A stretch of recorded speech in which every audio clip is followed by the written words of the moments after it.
The secure data room had always been the place where I breathed easiest: cold air, faint vibrations under my palms, and a cathedral-like hush broken only by the soft, loyal hum of servers. Rows of blinking lights stretched before me like constellations I had mapped myself. Every system, every encrypted layer, every protocol felt like an extension of my own pulse. For years, this room was the only space where I felt untouchable. I didn't know that this was where I would die. Not in the literal sense. There was no dramatic collapse, no alarms blaring, no blood staining the floor. Instead, it happened quietly, like a code overwriting itself in the background, a part of me erased before I even realized the deletion had begun.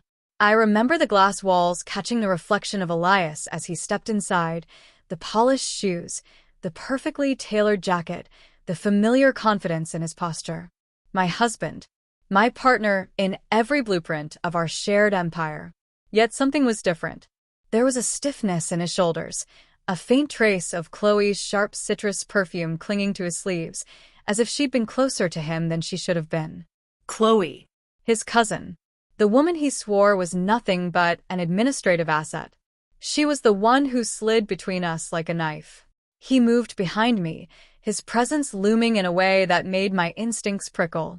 A hand touched my shoulder, not tender, not reassuring, just firm, claiming. His fingers dug in with a kind of ownership that felt foreign and cold.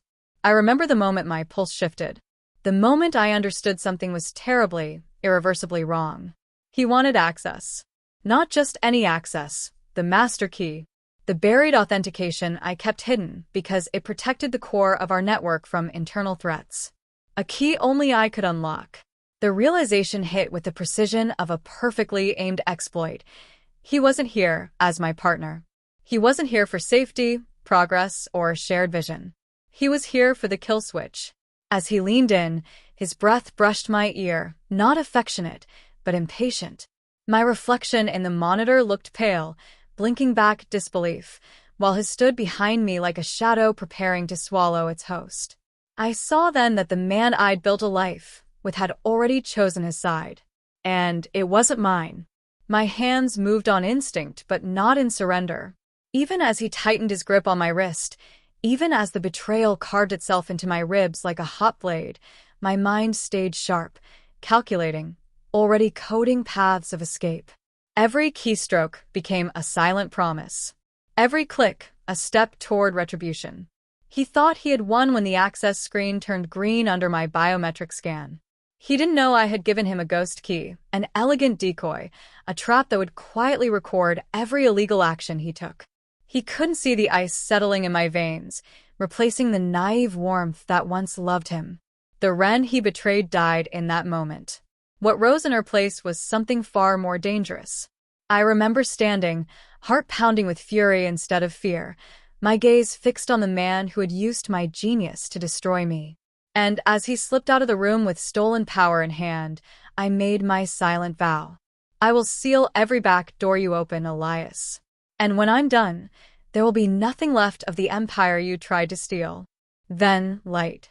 Noise. A sharp jolt of disorientation. I was gasping. Gone were the sterile white walls, the metal racks, the endless hum of servers. Instead, I heard the crash of cafeteria trays, bursts of laughter, the chaotic, unfiltered energy of college life. The air smelled of coffee, paper, and cheap fried food. And when I looked down at my hands, smooth, young, unscarred, I understood. October 1st, 2017. I knew the date before I even saw the clock. This was years before the company, before the marriage, before Chloe slithered into our lives like a sleek, venomous algorithm. Time had reset. I had a second chance. For hours, I tested the boundaries of my reality. Old laptops, student credentials, archived campus files. Everything aligned with my memory. Everything confirmed the impossible truth. When the shock settled, one name rose to the forefront of my mind with startling clarity. Devin. The one man who had never betrayed me. The one person Elias could never manipulate. Former military, quiet, steady, a fortress disguised as a man. I found him where I knew he would be, sitting on a bench outside a security office during a freelance shift, his focus split between his phone and the world around him. He always noticed everything, even when he pretended not to. Approaching him felt like stepping onto a path that would reshape my entire life. I didn't bother with lengthy explanations. I didn't need to. I spoke of the impending breach, the subtle exploit I knew was coming, the danger that could be prevented only by someone who valued defense over greed. As I spoke, I watched something shift in him, a careful, controlled intensity sharpening in his eyes. He agreed to help me. And in that moment, without realizing it, I rewrote our entire future. The past was gone, but I intended to build a future no one could crack. The first day I brought Devin onto the contract felt like stepping onto a fault line. Everything beneath my feet was shifting, even if the world around me remained exactly the same. Students rushing to classes, security guards sipping cheap coffee, office workers living out their predictable routines. But I knew better.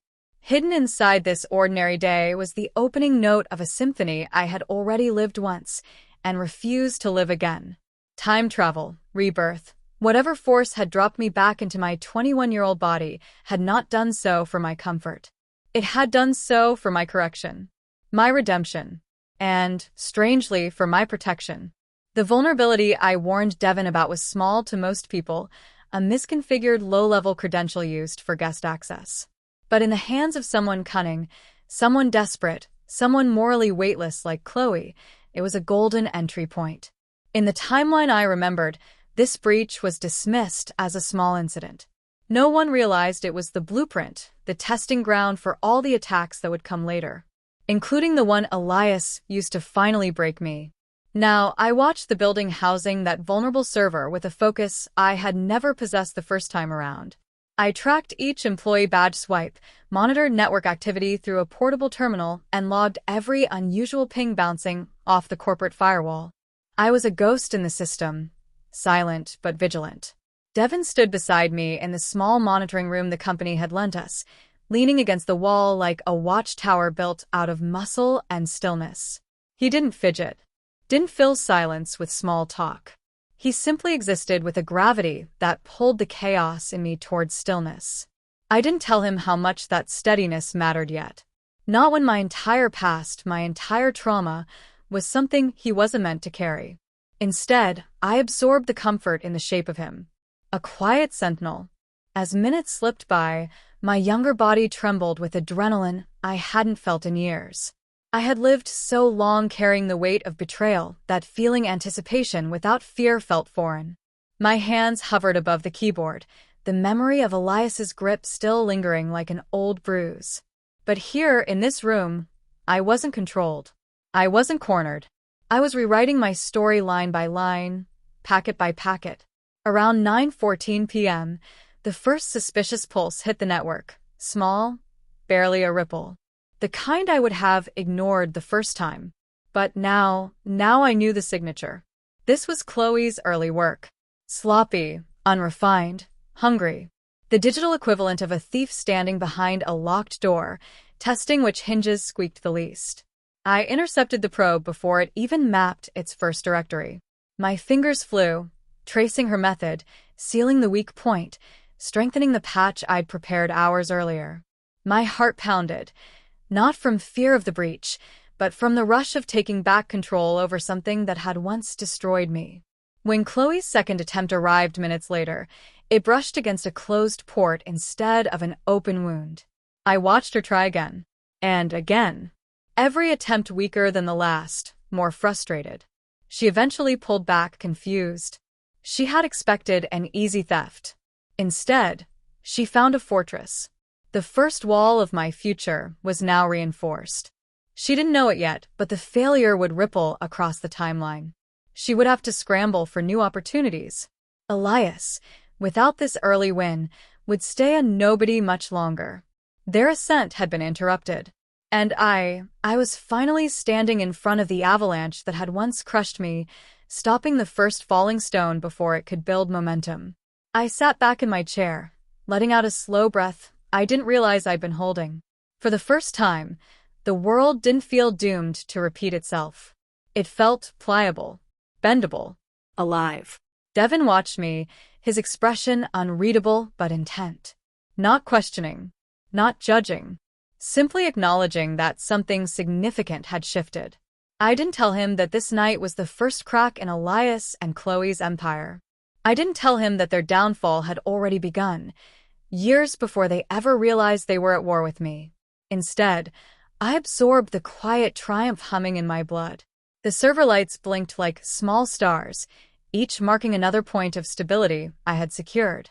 I felt taller inside my own skin, stronger than the version of me who had once surrendered her security for the illusion of love. The night was cold when we finally stepped outside, but the air tasted clearer. My breath came easier. The moon hung low, silver and watchful, as if it too were waiting to see which pieces of destiny I would rewrite next. For the first time since waking in this timeline, I felt a fragile, hesitant hope.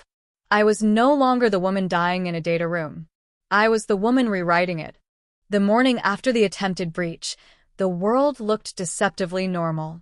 Campus sidewalks shimmered beneath weak autumn sunlight, students clutched cheap coffee and half-finished assignments, and the low hum of young ambition pulsed through the air.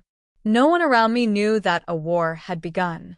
A quiet war, buried entirely in fiber-optic cables and encrypted logs. One Chloe and Elias hadn't even realized they'd already lost their opening battle. But I knew. I felt it in the tightened coil of energy in my spine. In the heightened way, I scanned the world around me. Reincarnation does that to you. Once you die because of someone, you never quite stop looking for the shape of their shadow. I carried my laptop against my hip as I crossed the quad, the cold metal grounding me. Last night kept replaying in my mind not as trauma, but as triumph. I'd changed the timeline. I had proof. And yet, beneath the pride, something else lingered, a tension I recognized too well. Because for every move I made, Elias and Chloe would eventually make their countermove. And they were nothing if not adaptable. They had built an empire out of betrayal. This time I was going to make sure they choked on it. I slipped into the small office space the company had offered us. Devin was already there. He didn't sit like most people sit. He occupied space like a silent barricade, grounded, immovable. His presence was a quiet perimeter around me, strong without demanding attention. He lifted his eyes as I entered. He didn't ask how I slept. Didn't pry. That was what I appreciated most. Devin never pushed for pieces of me. He simply guarded whatever I chose to offer. I settled into my chair, powering up the system, and pulling the logs from last night. The breach attempts were stamped neatly in the timeline, each one blocked, denied, nullified. Proof. Evidence of my survival. Evidence of a victory no one but the two of us could appreciate. A strange warmth bloomed in my chest. Not safety. Not yet. But possibility. My fingers hovered over the keys, instinctively tracing the patterns of future disasters. The next attack Elias and Chloe would try, the social engineering trick, the phishing lure, the internal credential swap, hadn't even been conceived yet in this timeline. But I remembered it all. And I would stop every single one. Still, the victory felt almost too clean. Too quiet. Chloe wasn't someone who gave up because one door slammed in her face. She would circle back, looking for a crack. And Elias, my former husband, my brilliant traitor, had always been a master of pressure. If a system didn't fall with force, he would charm his way around it. I could feel the storm forming even before the first warning signs arrived. At noon, I received an email. A name I hadn't seen in this young timeline yet. A name that once controlled half my future. Elias Mercer. It was a simple message. Professional. Polished. An invitation to coffee. My breath hitched, not for emotional reasons, but because this was too early. Far earlier than before. He had noticed something. Or someone had whispered my name in his ear. Perhaps he had caught the shift in the air, the faint scent of a ghost rewriting their own past. But I wasn't the same woman who had once walked into his orbit with naive admiration. Now I was a loaded system, carefully patched and reinforced. I deleted the message. Devin noticed the stiffness in my shoulders. He didn't ask. He simply stood a little closer, adjusting the strap of his bag as if instinct alone told him the battlefield had changed. The rest of the day unfolded in soft waves of tension. I reviewed logs, mapped out future vulnerabilities, and watched the digital pathways I once ignored. Devin worked like a shadow beside me, moving only when needed, scanning physical access points while I monitored the digital ones. We were opposites, his world built from muscle, vigilance, and physical lines of defense, mine built from keystrokes, encryption, and invisible pathways, but somehow our movements synced. There were already moments when I could sense him stepping closer, even before I heard the floor creak. A strange, subtle choreography forming between us. I didn't tell him how grounding that felt, how steadying, how, in the life I remembered, I had never experienced silence with someone who didn't demand something from me. As dusk settled across the city, I closed my laptop, exhaustion tugging at my limbs. But beneath it, a quiet pride pulsed. My first step was complete. I had prevented the foundational breach, and the timeline was already shifting in my favor. As we left the office, a wind swept across the street, cold, sharp, carrying the scent of change. Devin walked beside me, a silent wall of warmth against the chill. For a fleeting moment, I imagined leaning closer, just to borrow a little strength, just to feel something other than the tremors of destiny shifting. But I held myself steady. There was still too much to fix. Too many dangers still approaching. Still, for the first time in this new life, I didn't feel like I was fighting alone. And that, more than anything, terrified me because it felt dangerously close to hope. By the next morning, a low, electric unease threaded through the office. It wasn't visible, not in the way people chatted over vending machine coffee or shuffled through their assignments, but I felt it humming beneath the surface. Elias had sensed me. In my previous life, he never contacted interns, never bothered with people who didn't directly advance his empire. But the deleted message, the timing of it, the sudden interest, it meant he'd noticed someone interfering with his early moves. Maybe he didn't know it was me. Not yet, but he knew a variable had changed. That alone was enough to accelerate everything. I buried myself in code. The screen glowed pale against the shadows under my eyes as I combed through the university network. The logs showed subtle probing, scouting attempts, small disguised pings that could easily pass as student experiments. But these weren't students. This was Chloe's early work. Her fingerprints were unmistakable. She'd always preferred subtle infiltration over brute force. Subtlety made the theft feel like an algorithmic whisper instead of sabotage. In my old life, I had admired that about her, before I learned her brilliance existed solely in service of convenience and greed. Now, I wasn't impressed. I was ready. I patched the vulnerabilities before they matured into threats, reinforcing firewalls and redirecting suspicious traffic nodes into empty loops. My hands moved fast, guided by memory and anger and cold, precise purpose. Devin watched from across the room, still and focused, like a sentry tracking every shift in the wind. His presence didn't distract me. It anchored me. Every time I looked up, he was exactly where I needed him to be, silent, attentive, a physical buffer between me and a world that had once consumed me whole. But something was off today. He kept glancing toward the hallway, jaw tight, muscles coiled. A soldier sensing movement in the brush. By noon, I understood why. A group of unfamiliar men wandered near our office. Casual clothes, corporate lanyards that didn't match their faces, the too smooth gait of people who expected doors to open for them. They didn't step inside, just passed by slowly, repeatedly, pretending to study a bulletin board. Elias's watchers. In the old timeline, I didn't see these early moves. I was too blinded by ambition, by belief in a shared dream. This time, I saw everything with terrifying clarity. And Devin saw them too. He moved closer to my desk, not touching, not speaking, but positioning himself like a shield. The quiet shift of his body said everything. He was protecting me. Not because he knew the full story. Not because he understood reincarnation or betrayal. But because loyalty was simply built into his bones. The warmth that unfurled in my chest was dangerous, unwanted, yet impossible to ignore. I forced myself to focus on the screen. Chloe's probing had evolved, slightly more aggressive now, testing unusual ports. She was reacting to the defenses I'd strengthened, adjusting, Adapting.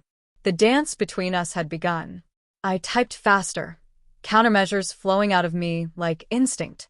For the first time since waking in this new timeline, I felt alive in the way only high-stakes cybersecurity could make me feel. Mind sharp, heart steady, fingers flying like sparks. When the final patch locked in, the network's pulse stabilized. Quiet. Secure. I exhaled for the first time in hours. As we packed up for the evening, the sky outside had darkened to a deep indigo. Devin walked beside me, close enough that our arms brushed lightly with each step. The contact sent a subtle warmth through me, fleeting, soft, painfully human. For a moment I allowed it. Allowed myself to feel it. Allowed myself to imagine that in this new life, strength didn't have to mean isolation. But as we reached the street, I saw a black car idling across the road. Waiting. Watching. Elias had accelerated the game. And I wasn't ready to let Devin see the true war I was fighting. Not yet. But soon. I barely slept. Even in the safety of my small off-campus apartment, with the hum of my outdated mini-fridge as my only companion, the image of the idling black car replayed behind my eyes like a corrupted file that wouldn't close. In my old life, that car had meant nothing at first. Elias and Chloe had woven watchers into the periphery of my days long before I noticed. By the time I understood what their presence signaled, I was already trapped inside the company, inside their plan. This time, I had seen it early. This time, I had Devin. But I wasn't naive enough to rely on him alone. Morning light crawled through my blinds in thin, pale stripes as I forced myself back to the university office. Devin was already there. He didn't ask questions, he never did, but the look he gave me said he had felt the shift as strongly as I had. Tension lived in the air, subtle but constant, like static clinging to fabric. I settled behind my laptop, spine straightening with the familiar weight of purpose. The coffee in my hand was lukewarm, forgotten as I opened the system interface and began scanning the logs again. Chloe had escalated her attempts. The night's activity showed a new pattern, attempts to brute force low-level student accounts, not to access them, but to create network noise. Distraction. A smokescreen. She wanted the system's security to focus outward while she slipped inward through a route I knew too well. The old timeline had taught me how her mind worked. She wasn't hacking the network. She was hacking the people. A student had already fallen into one of her traps, an innocuous phishing link that would soon install a keylogger. Not dangerous yet, but the foothold she needed. I opened the admin panel and initiated a shadow countermeasure, something I had created in my previous life, but had never implemented early enough. A code that silently isolated suspicious file behavior, freezing the infection without alerting the attacker. It was like guiding a ghost through a locked house. Unseen. Unheard. Effective. My fingers flew across the keys, the world narrowing to the cascade of characters on the screen. Each line of code was a shield. Each keystroke was a refusal to let Elias's betrayal repeat itself. Hours slipped by. Devin didn't leave his post. As the room thinned of other interns, his presence only grew more pronounced. I could feel him behind me even before I heard the faint adjustments of his stance, the shift of boots, the subtle click of a pen he wasn't writing with. He was on alert. For me. It was a strange thing being protected. In my old life, I was the protector, the firewall, the encryption, the last line of defense between the company and collapse. Elias depended on my brilliance, not my boundaries. He took my vigilance and warped it into something exploitative. Devin's vigilance was different. It wasn't demanding. It wasn't entitled. It just existed. Quiet. Steady. Present. I didn't realize how long I'd been working until my vision blurred. My shoulders ached from hunching over the terminal, and my fingers tingled from typing. When I finally leaned back, exhaustion washed over me like a wave. But the network was safe. For now. I closed my laptop slowly, savoring the moment, my small, private victory over the future that had once destroyed me. When I turned, I found Devin watching me with an expression I couldn't immediately decipher. Concern? Relief? Something warmer, perhaps, that he kept carefully contained. His eyes flicked to my trembling hands. I tucked them under the desk, embarrassed by the weakness. I wasn't used to showing it, especially not to someone whose quiet strength felt dangerous in a way I hadn't yet named. I stood on unsteady legs, and for one fleeting second, the room swayed. Devin moved instantly, not grabbing, not touching, just stepping close enough that I could feel his presence like a brace against gravity. A silent offer. A shield made of breath and proximity.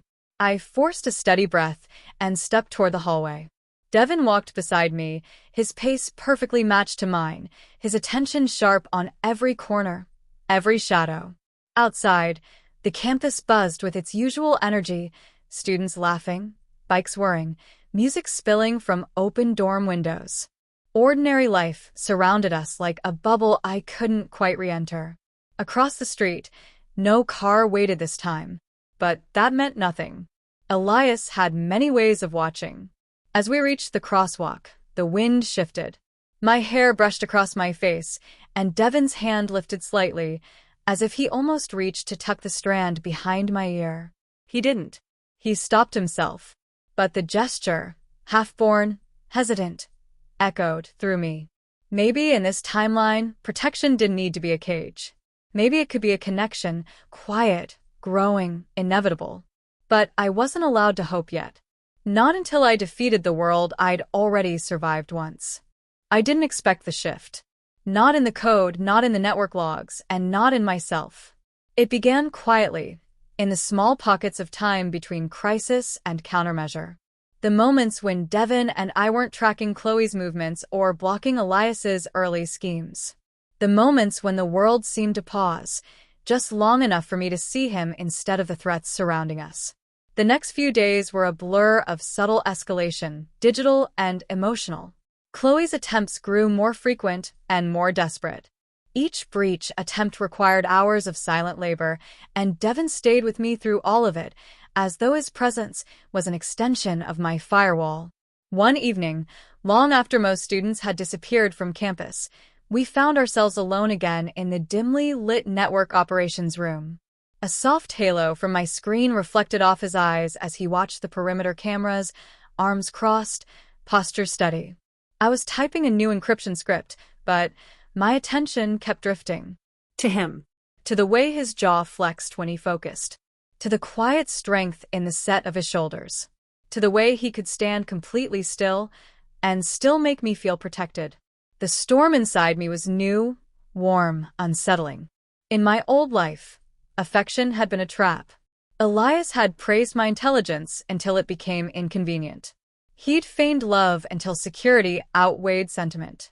Every gentle word had been a tool, every compliment a lure. So when I felt something stirring now, I didn't trust it at first. But Devin wasn't trying to sway me. He wasn't trying to steer me. He simply existed beside me, unwavering, as though loyalty came as naturally to him as breathing. And that made the walls around my heart shift, just slightly. As midnight approached, I pushed back from the desk, stretching stiff arms. The room spun for a moment. Those late nights had a price, and Devin reacted immediately, stepping closer. Not too close. Just enough. Careful, he murmured, his voice low, steady. I wasn't used to that tone.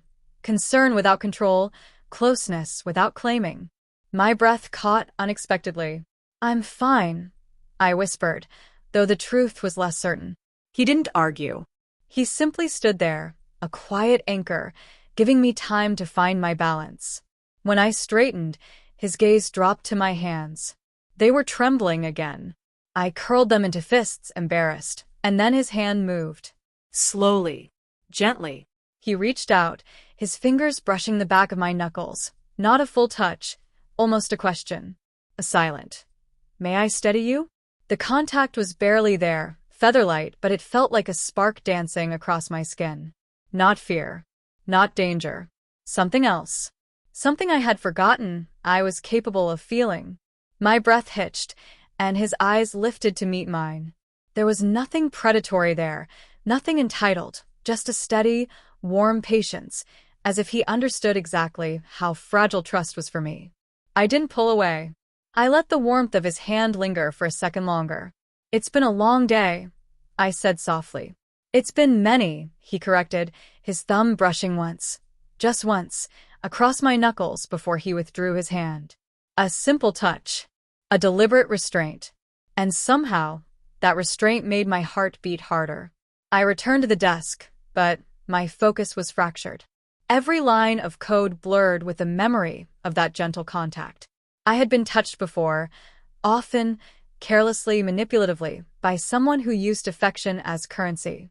Devin's touch hadn't asked for anything in return, and that difference was seismic. When we finally left the building, the night air was cool, brushing against my skin like relief. We walked side by side across the quiet courtyard. Streetlights cast soft pools of gold around us, and the shadows moved with our steps. I didn't speak. He didn't push.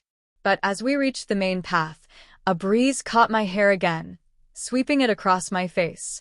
Before I could reach up to fix it, Devin moved. Not quickly, not hesitantly this time. He reached out, fingers brushing my temple, gently tucking the loose strand behind my ear. A simple motion, but intimate in its quiet intention. My heart stuttered, warmth blooming beneath my ribs. His hand lingered near my cheek, not touching, but close enough that I felt the heat of him, before he lowered it. For the first time since waking in this new timeline, I felt something stronger than fear, stronger than vengeance. I felt possibility. A future I hadn't dared to imagine. A future where I wasn't alone behind the firewalls and encryption. Where loyalty wasn't a lie. Where strength didn't hide betrayal. Devin walked me to my door, stopping at a respectful distance. His eyes met mine, steady and warm in the darkness. "Get some rest, Wren," he said softly. For once, I wanted to, because for the first time, I knew I wasn't the only one standing watch. The next morning, my body still hummed from the subtle intimacy of last night's touch. I couldn't stop replaying it. The brush of Devin's fingers against my temple, the warmth that lingered longer than it had any right to. I told myself it was nothing, just a reflex born of protection, but my pulse betrayed me. My own body remembered in ways my mind refused to admit. We arrived at the office, the campus quiet except for the distant clatter of student footsteps. Devin and I walked side by side, the rhythm of our pace synced almost instinctively. I found myself brushing against him occasionally, our arms grazing, a fleeting shoulder press, and I noticed the way his hand subtly adjusted near mine, ready to shield, steady, almost magnetic. Inside the operations room, the hum of servers welcomed us like an old friend. Chloe's attempts had become bolder. I watched her probes in real time, a ghostly dance of intrusion and countermeasure, each failed attempt fueling my satisfaction. Devin remained close, leaning just behind me, his body a constant presence. I could feel the heat radiating from him.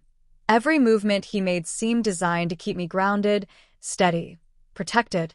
At one point, I reached for a cable near my desk, stretching my arm out fully. Devin's hand appeared behind mine, just lightly brushing my wrist. Not grabbing, not guiding, just contact, intentional and reassuring. My breath caught in my throat. The tiniest touch, and yet it sent warmth rippling through me, distracting me from even the threat Chloe posed. Minutes later, I leaned back in my chair, eyes straining from long hours staring at the terminal. Devin's hand brushed my shoulder this time, a light pressure, just enough to ease the tension I hadn't realized I carried. His palm lingered for a heartbeat longer than necessary, and I didn't pull away. Instead, I let myself feel it, the strength, the safety, the quiet intimacy of someone who didn't need to dominate to be present. We moved through the afternoon together, checking every possible breach point, every subtle anomaly. Our bodies leaned toward each other naturally as we crowded around a single monitor, shoulders brushing, fingers occasionally grazing. Each touch was deliberate, unspoken, and deeply grounding. I could feel my pulse sinking, almost, to the rhythm of his proximity, the gentle warmth of his presence a counterweight to the storm I knew was coming from Elias. By the time the sun dipped low and the office lights dimmed, I realized I hadn't consciously noticed my own exhaustion. Not because I wasn't tired, but because Devin's nearness had anchored me in a way I didn't know I needed.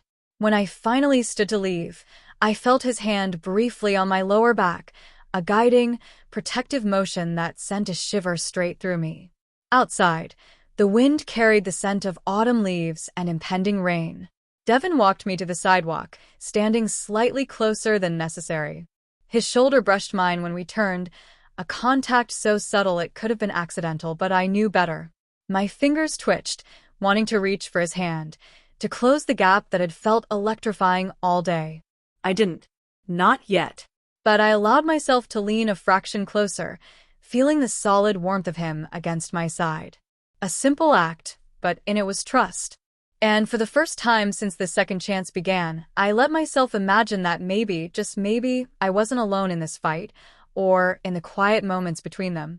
The night Elias and Chloe finally made their move arrived like a storm I had been anticipating for years. Not the storm in the network logs, not the subtle probes or disguised pings, but a storm of people, power, and betrayal, all converging on the one point I could finally anticipate. Devin and I were ready. Every server fortified, every breach point sealed, every contingency rehearsed. The hours of monitoring, the nights of patching, the whispered strategies and subtle touches had built a fortress, not just around the system, but around me. Around us. The first wave hit with the precision I remembered from the old timeline, but this time, it failed. Chloe's fishing traps fizzled in isolation loops. The disguised intrusions bounced harmlessly off my shadow code. Elias's attempts to manipulate me personally fell flat, his rehearsed charm unable to pierce the calm I had cultivated over months of vigilance. And through it all, Devin never left my side. His presence was constant, a wall of quiet strength, his hand brushing mine occasionally, just enough to remind me I was not alone. By midnight, it was clear. They had underestimated us. The final intrusion attempts were logged, traced, and locked before they could even take root. Elias tried to contact me directly, voicemails, emails, even a call from a burner number, but I ignored them all. My focus was Devin, the system, and the life I had built in this timeline. When the last alert cleared, I leaned back in my chair and let out a long, shuddering breath. My body ached, my fingers tingled from hours of typing, my chest felt tight with the adrenaline that refused to release. And then I felt him, Devin's hand covering mine, strong, warm, grounding. "You did it," he said softly. His voice was low, certain, and it vibrated through me. I looked at him, really looked, for the first time in weeks outside of focus and urgency. The quiet integrity in his eyes, the patient strength in the set of his shoulders, the subtle rise and fall of his chest as he exhaled, it all pulled at something buried in me. Something I hadn't allowed myself to feel since Elias. I couldn't have, I murmured, letting my fingers interlace with his. The contact was electric and grounding at once, a promise of safety I hadn't thought possible. Devin didn't speak, didn't move, just held my hand. Slowly, deliberately, he drew me closer until our shoulders pressed together. My heart beat fast against the warmth of him. I leaned into the pressure, letting my exhaustion, my fear, my long-suppressed longing, collapse into the strength of his arms. And then he kissed me. Not rushed, not tentative, but careful, deep and certain. His lips brushed against mine like a shield and a promise, as if in that moment he was both my defender and my refuge. I didn't resist. I didn't question. I simply let myself fall into the quiet, steady fire of him. Hours later, we were still entwined in that small office, the monitor silent, the storm outside no longer threatening. I traced his jawline lightly with my fingers, and he brushed my hair behind my ear, his touch intimate, protective, entirely his. For the first time since waking in this timeline, I felt safe. Not just secure from Elias and Chloe, not just unthreatened in the network, but genuinely, completely safe, emotionally, physically, and spiritually. Days turned into weeks. We rebuilt the small security firm I had dreamed of, a company built on ethics, vigilance, and integrity. Devin stood beside me at every step, not because I needed guarding, but because he was my partner in every sense. Our hands brushed in meetings, our shoulders leaned together in shared triumphs, and every quiet, lingering touch became a language of its own. Elias and Chloe were trapped in their own webs, undone by their hubris and the systems I had reinforced. I watched their empire crumble from a distance, and for the first time, I felt no fear, no desire for revenge, just quiet satisfaction. And in Devin's arms, after the last threats had been neutralized, I found something far more enduring than victory. I found love. A love built on trust, built on loyalty, built on the knowledge that in this life, I would never have to fight alone again. I leaned into him one last time, our foreheads touching, his hand resting over my heart. And I whispered, softly, to the quiet of our office and the hum of servers now finally at peace, "I'm home." And I was.